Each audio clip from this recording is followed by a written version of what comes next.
저로서는 상당히 중요한 얘기니까 이건 좀 설명이 좀 필요합니다. 저는 정치를 참 오래 해봤습니다. 정당에서도 오래 있어봤고 국회에서도 오래 있어봤고 또 청와대에서도 근무를 해봤었고 또 선거도 직접 현장에서 치러봤고 또 일반 정치인들이 경험하기 어려운 그런 지역 감정의 한 중심에서도 오랫동안 서 있어봤고 그리고 저는 대부분의 변호사나 학자나 운동권이나 이렇게 하다가 오는 것이 아니라 쫙 바닥에서 제일 아래 바닥에서부터 단계를 거쳐서 이렇게 올라오는 아주 좀 특이한 정치를 해봤습니다. 그러면서 저는 항상 아웃사이더였습니다. 아주 그냥 요즘 시체 말로 얘기하자면 왕따였었고 항상 저는 말하자면 근본 없는 놈 취급을 받아 왔었습니다. 그러다 보니까 항상 제가 근무하는 곳곳에서 다 객관적으로 상황을 볼 수 있는 눈을 가졌었습니다. 그리고 나서 지금 정치인으로서는 최악의 경우에 말하자면 제가 스스로 선택했던 당에서도 나오게 됐었고 2년 임기에 당대표로 뽑혔다가도 내가 중간에서 물러나게 된 이런 어려움을 겪고 지난 3년 동안은 무소속으로 있으면서 과연 왜 우리나라 대통령 11명이 지금까지 다 그렇게 아름답지 못하게 물러나거나 물러난 뒤가 아름답지 못했고 보나보나 지금 진행되고 있는 것으로 봐서도 여러 가지로 국민들로부터 우려와 염려를 낳게 하는 건가. 그래서 그걸 혼자 생각을 많이 해봤고 정말 많은 사람들을 만나봤습니다. 102개 시 군구를 시외버스로만 다녀보기도 했었고 수없이 많은 책을 읽고 반드시 저자들을 연락을 취해서 만나보기도 했고 일본을 포함한 세계 사례들을 가서 보면서 정치를 둘러봤습니다.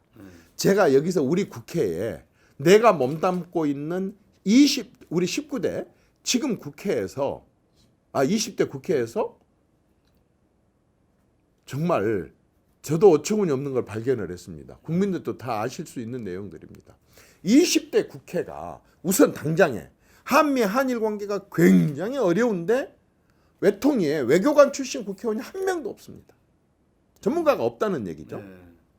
4차 산업혁명이 이렇게 온 세계적으로 들썩들썩 하고 있는데 국회에서 이 4차 산업혁명 전문가 국회의원이 거의 없습니다.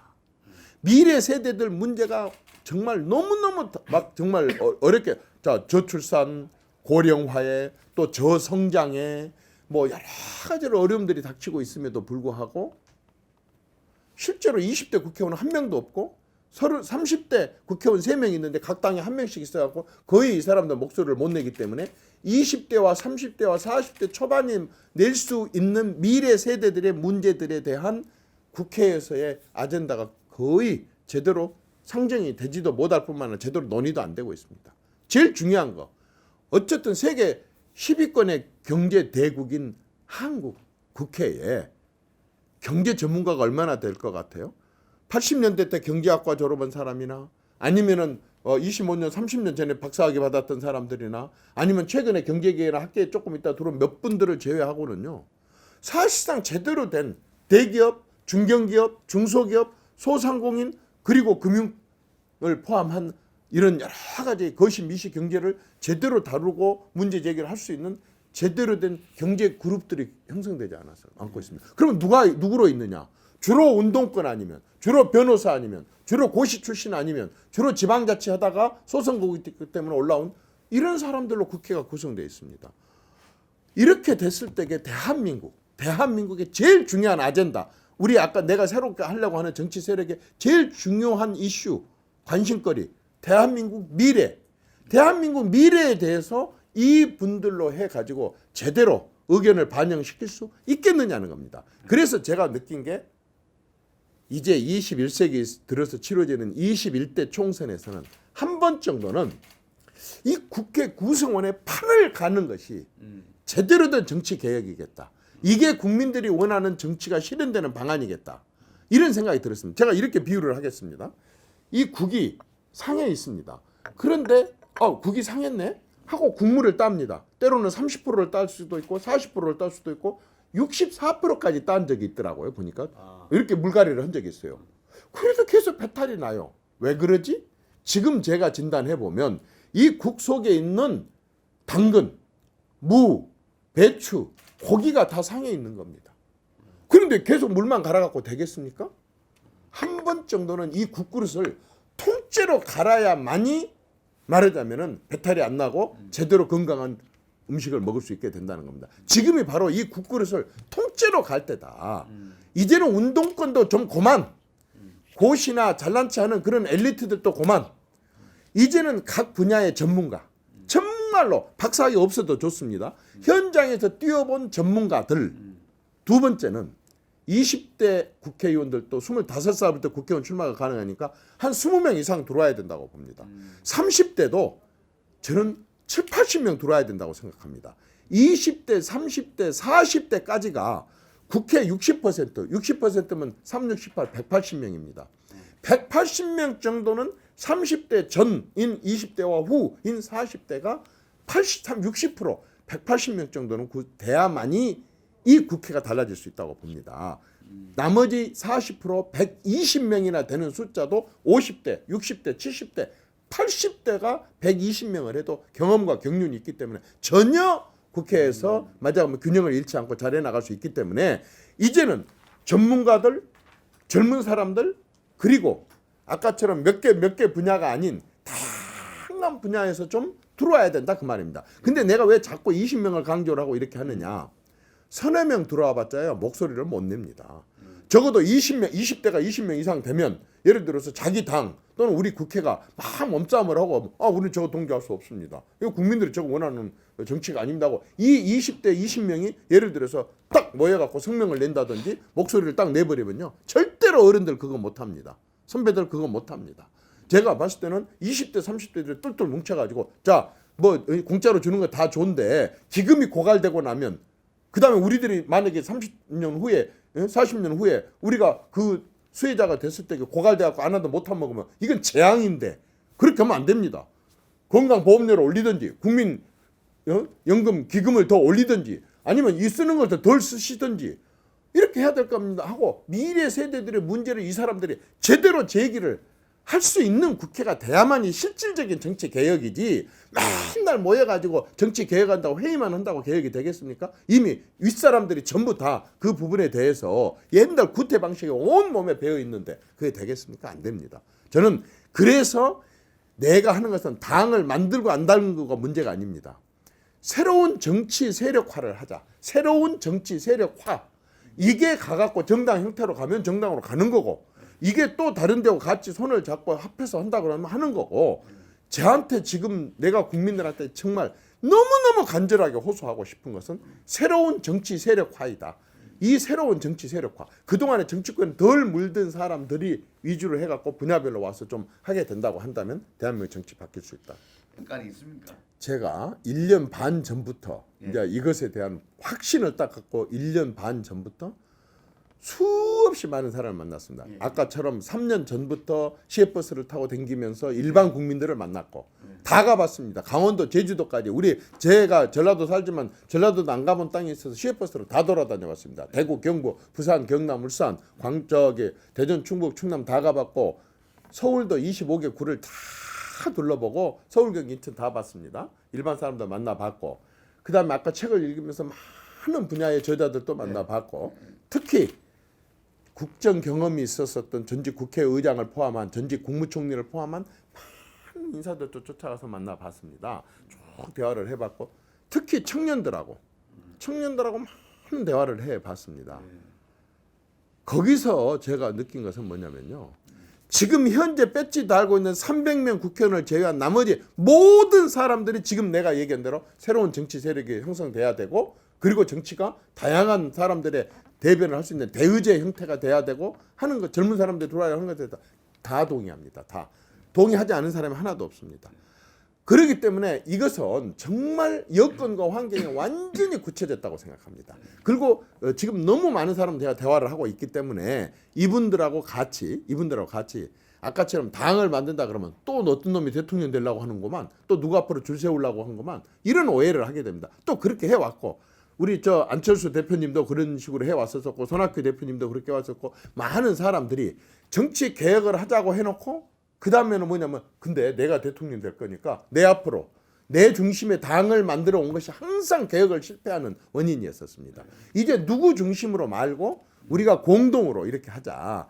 그렇게 해서 제가 이제 말하자면 이런 형태가 그 국민들 기억하시는지 모르겠지만 9대 국회에서도 있었었고 그래서 그때 1.1%인가 여소야대가 돼가지고 정치가 크게 바뀐 적이 있었었고 12대 국회를 12대 국회 때 신민당이라고 하는 민정당과 민한당 지금처럼 민주당과 한국당을 놔두고 신민당이라고 하는 당이 생겨가지고 선거 25일을 남겨놓고 등록을 해서 말하자면 창당을 해가지고 돌풍을 일으킨 적이 있었거든요. 지금이 딱 그때 여건하고 비슷합니다. 기존 정당에 대한 실망이 크면서 뭔가 새로운 것에 대한 바람. 그런데 이때 어떤 형태로 했느냐.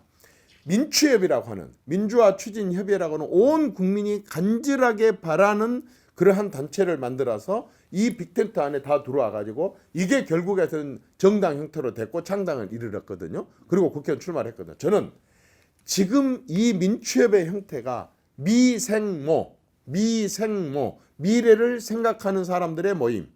아까 민주화 추진 협의회나 미래를 생각하는 사람들의 모임이나 저는 이 미생모라고 하는 빅텐트를 쳐서 대한민국의 미래를 각 분야별로 다 걱정하고 생각하는 사람들이 모여서 좋아, 우리 그게 필요해. 했고 그러면 이 일을 제대로 완성을 해낼 수 있는 정치인들을 우리가 보내자. 라고 하게 된다고 한다면 그게 이제 말하자면 정당 형태로 발전할 수 있다고 생각합니다. 그래서 지금은 우리가 어저께 문제부터 일제시대까지 자꾸 과거에 매달리지 말고 정말로 미래를 생각하는 모임을 좀 만들어 가지고 미래를 개척해 나가는 정치 쪽으로 하자. 그렇게 하기 위한 새로운 정치 세력을 형성하자. 이것에 동조한 사람들이 많고 조금 한번 기대해 주셔도 좋고 혹시 이 방송을 계시는 분들도 다 여러분들이 주인공입니다. 이정현이는요. 그 당에 출마 안 할 겁니다. 이렇게 다 해놓고 저는 무소속으로 출마할 겁니다. 저는 내 자신조차도 이 아까 상한 건더기입니다. 그렇기 때문에 저는 유권자들의 심판을 받아서 너는 괜찮구만. 너는 그냥 여기 들어가서 좀 같이 협조 좀 해라. 경험을 살려서 서포트 좀 하고 뒷바라지 좀 해라. 라고 하면 저는 들어가는 거고 그렇지 않으면 못 들어간 겁니다. 저부터가 그 당에 들어가서 선거 치르지 않겠습니다. 이렇게 새로운 사람들로 말하자면 정치 세력화를 해갖고 이번 총선에서 결과가 어느 정도 나타난다고 한다면 그게 바로 대한민국 정치를 바꾸고 미래를 바꿀 수 있는 기반이 될 수 있다고 봅니다. 네, 오시는 겁니까? 저는 서울에서 출마할 겁니다. 아, 서울에서요. 뭐 특별히 생각하고 있는 지역은 계십니까? 서너 군데를 보고 있지만 저는 가급적이면 가장 센 후보하고 한번 붙겠습니다. 그 센 후보라고 하는 것은 솔직히 말해서 저는 지금 현 정부에 대해서 뭐 잘한 부분도 있고 또 못한 부분도 있지만 못한 부분들에 있어서 정말 정신을 뒤늦게라도 조금 차릴 수 있도록 현 정부를 제대로 심판할 수 있는 상징적인 인물하고 한번 붙어볼 그런 생각을 갖고 있습니다.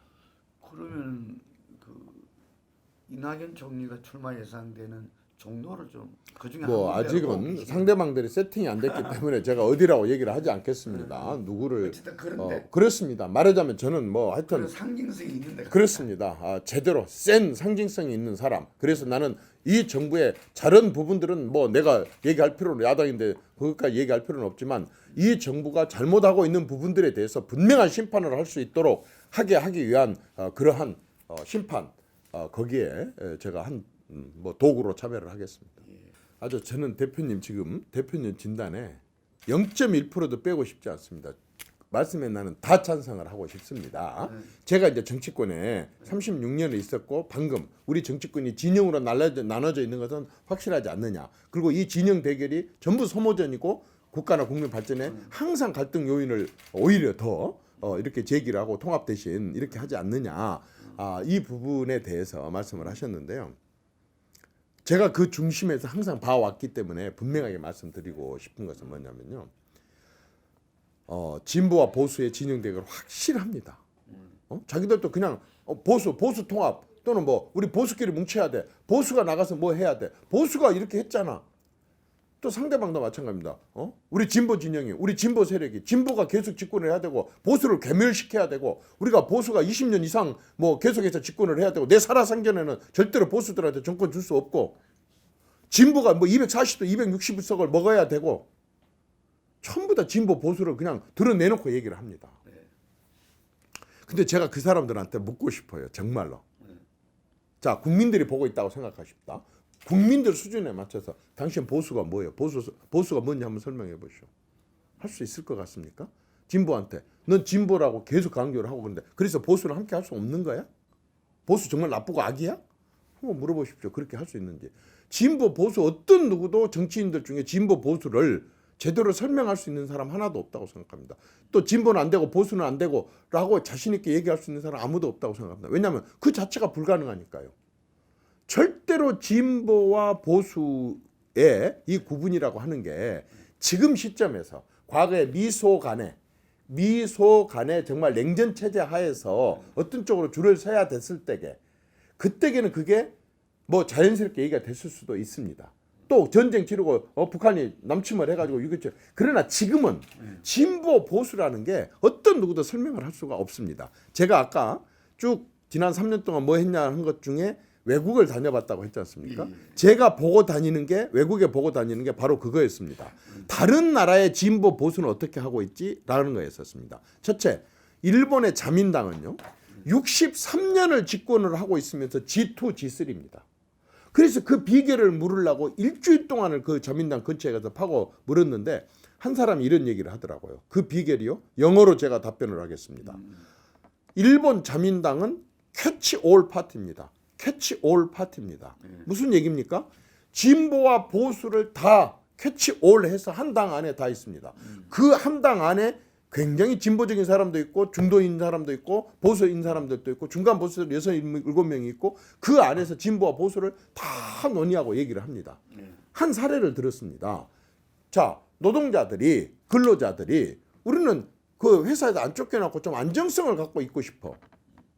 그런데 말하자면 기업인들이 뭐라고 합니까? 야, 회사가 어려울 때는 내보낼 수도 있잖아. 유연성을 우리는 적용해야 돼. 그러면 기업인들이 틀린 겁니까? 노동자들이 틀린 겁니까? 일반 정치하는 사람 입장에서 볼 때는 양 그 두 가지가 다 필요로 한 거잖아요. 그러면 한 당 안에서 그걸 왜 논의를 못 하냐는 거예요. 그래서 논의를 해갖고 서로 어느 정도 양보를 하는데 좋아. 그럼 한 3년 실시해보고 그때 가서 다시 평가를 해갖고 그때 또 개정을 하자. 이게 당 대 당 대결하고 당 내에서 어떤 게 더 빨리 결론이 날 수 있을 것 같습니까? 당 내에서입니다. 일본의 자민당은 캐치 올, 진보와 보수를 한 당 안에 다 품고 있답니까? 63년을 집권을 하고도 세계 경제 2대 강국, 3대 강국이다 그 말입니다. 그 거기만 그러느냐? 영국의 대처가 브라운과 함께 15년을 보수당이 집권을 하고 있을 때 이걸 뺏어온 사람이 누구냐 그러면 토니 블레어입니다. 토니 블레어가 어떻게 뺏어왔냐면은 노동당의 급진적인 정책만 갖고 안 되니까 보수당의 굉장히 안정적이고 합리적인 정책을 훔쳐다가 제3의 길로 포장을 해가지고 뚝 내서 제시를 했더니 바로 노동당으로 정권이 넘어왔습니다. 미국은 안 그런 것 같죠. 미국의 공화당 대통령 3명이 연달아서 집권할 정도로 민주당이 집권을 못하니까 클린턴이 민주당 지도자 협의회 의장을 맡아가지고 당시에 공화당 쪽에서만 주장을 했던 신자유주의 경제를 완전히 도입을 해갖고 떡 했더니 바로 집권을 했습니다. 독일의 메르켈도 기민당과 삼인당이라고 하는 진보와 보수 정당이 연합과 연대를 하다 보니까 15년째 동독 출신 집권을 하고 있습니다.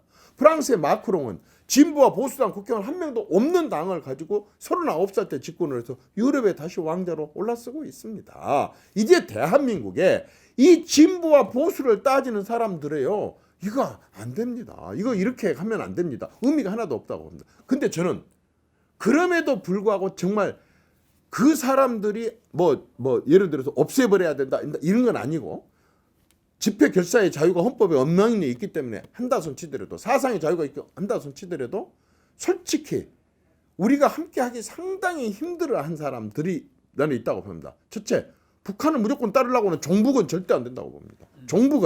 종북은 안 된다고 봅니다.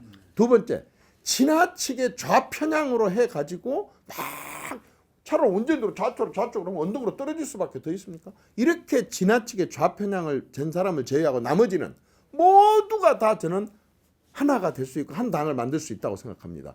아니 박정희 대통령의 산업화가 잘못됐습니까? 김대중 대통령의 민주화가 잘못됐습니까? 저는 이제는 박정희와 김대중 사진을 함께 걸 수 있는 정당 사무실 들어와야 된다고 생각합니다. 그러면 아까 그 종북 좌편향 이 사람들은 얼마라고 보느냐? 내가 대화를 나누면 어떤 사람은 자기들 스스로가 50만이라 그럽니다. 50만이면 5천만 명이 1%입니다. 나는 고봉으로 그냥 2배로 인정을 한다 손 치더라도 2% 100만 명밖에 더 됩니까? 나머지 98%는 얼마든지 함께 할 수 있는 당이라고 생각합니다. 이제는 이런 관용과 포용과 이런 포괄 정당, 이런 캐치올 정당이 대한민국에서 나올 때가 됐고, 이렇게 해야만이 국민 통합이나 화합이 될 수 있고, 그리고 굉장히 미래를 보고 전진해 나갈 수 있다고 생각합니다. 그 안에서 얼마든지 논의를 하되 서로 유연성 있게 논의를 하고 이렇게 나가자는 겁니다. 우리 뭐 아까도 말씀드렸다시피 저는 정말 그 이념에 있어서는 캐치올이고 예. 또 정치인들에 있어서는 저는 새로운 정치 세력하고 오로지 저는 이것에 완전히 제 모든 무게 중심을 두고 이 활동을 할 겁니다. 뭐 어떤 통합이다 저는 통합이다 그런 것은 말로써 통합이 되는 것이 결코 아니라는 걸 지금까지 정치에서 우리가 수없이 많이 봐왔습니다. 그건 별 저는 의미가 없다고 생각합니다. 정말로 이제 아까처럼 그 대한민국 미래를 향한 미래지향적인 아젠다를 갖고 얘기를 하고, 그 다음에 아까 미래지향적인 사람들이 주축이 되고, 그리고 아까처럼 미래지향적인 이념을 그 포괄 이념을 갖게 된다고 한다면 그게 저는 통합이고 화합이고 뭐 이렇게 용어를 갖다 하는데, 결과적으로는 그게 국민 통합이고 화합이고, 그게 또 뭐 선거에 있어서도 저는 그 숫자가 다수라고 봅니다. 솔직히 아까 진보 보수 하잖아요.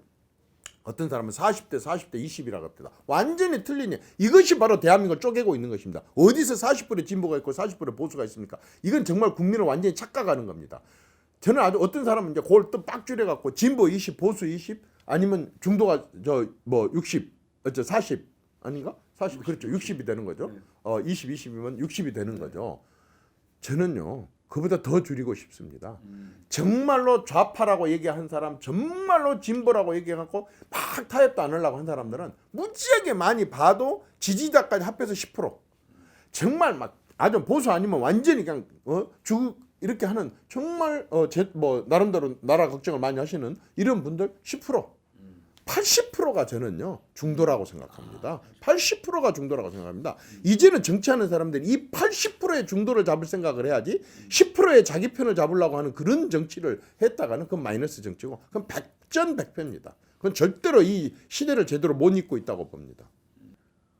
저는 그래도 그런 시도 자체가 중요하다고 생각합니다. 그런 새로운 정치 세력화를 하려고 하는 이것이 총선 때 집중적으로 국민들의 의견을 모으고, 설령 그게 실패한다 손치더라도 그만큼의 진전이고 발전이라고 봅니다. 그래서 그 다음 대선 또 그 다음에 정치 과정에 국민들이 이러한 정말 새로운 정치 세력화에 대한 갈망이 있고, 그렇게 못했다 손치더라도 구태 정치인들도 국민들이 이런 새로운 정치를 바란다고 한다면 또 행태를 자기들 스스로가 바꿔가자. 제 스스로가 저를 잘 압니다. 너무 미련하고 지혜 없고 너무너무 정치하는 동안에 실수도 많이 했고, 제가 뭐 정말 참 내가 나고 잘하고 몸에 밴 어느 습관 때문에 국민들에게 참 많은 염려와 비난과 손가락질도 받고 했습니다.